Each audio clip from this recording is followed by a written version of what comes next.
Hello everyone, welcome to 태영호's View in this YouTube channel.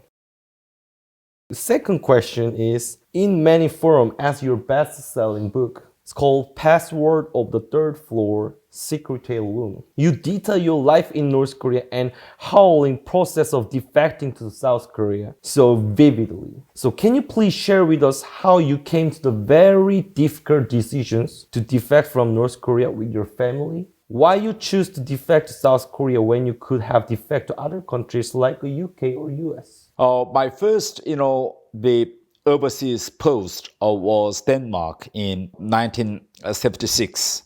And then my second post was Sweden in 1978. So I happened to work in Scandinavian countries. Before I went to Scandinavian countries, my established knowledge about the capitalist world was, the society was polarized. The capitalist society is a kind of, the world where the workers were exploited extremely. The streets might be filled with beggars of all these things. But when I first arrived Denmark and Sweden, I saw quite different world.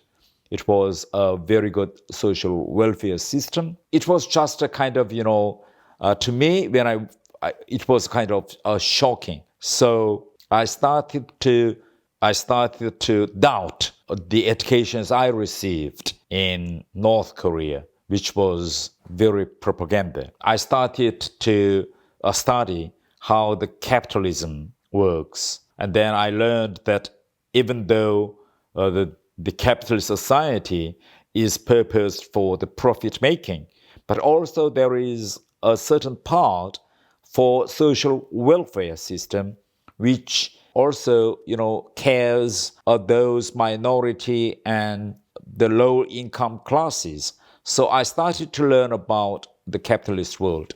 But in my, early days in foreign service, I did not make, the decisions to defect to North Korea because it was a long, the process of time. And as a diplomat of North Korea, every 3 or 4 years, I had to switch from Pyongyang to European capitals. And after 3 or 4 years, I should go back to Pyongyang again. So there was a switch between Pyongyang and the European capitals every 3 or 4 years. And whenever I came back to European capitals, I learned that the world was developing quite fast because of that.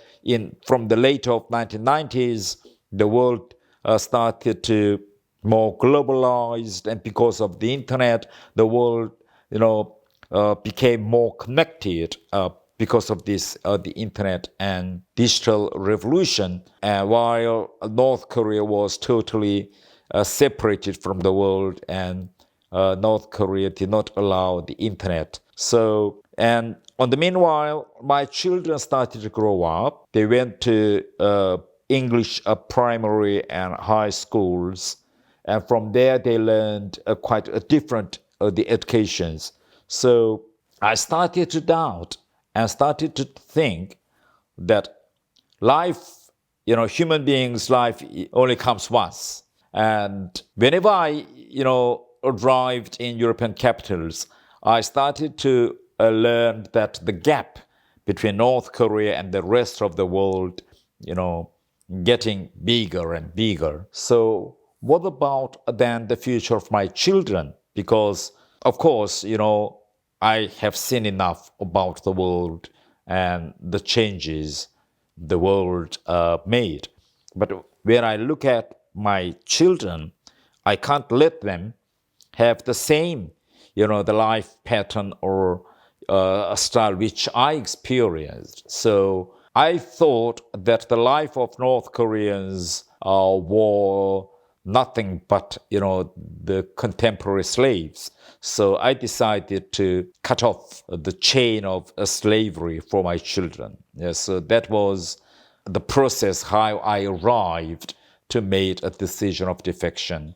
And you asked why it is South Korea, not UK, because most of my children's friends were British, So to them, Britain could be a good choice. But I thought that my rest of life must be dedicated for the reunification of the country.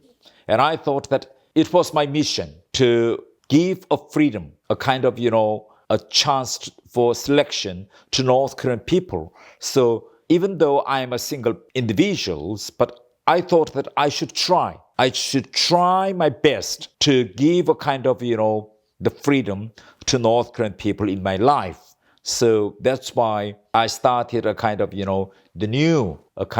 long journey for North Korean people. Will they hear our voice once they brainwash? I think if we continue our long journey or sanctions, I think one day, if they cannot make any progress, and if they are pushed into corners with the economic difficulties because of these nuclear weapons, I think they may make a strategic decision. But so far, we haven't pushed them to that kind of level. That's why it's very important to be you as a politician in South Korea to make them hear your voice. Yes, but I still, I have a doubt that whether South Korean government would accept these policy directions.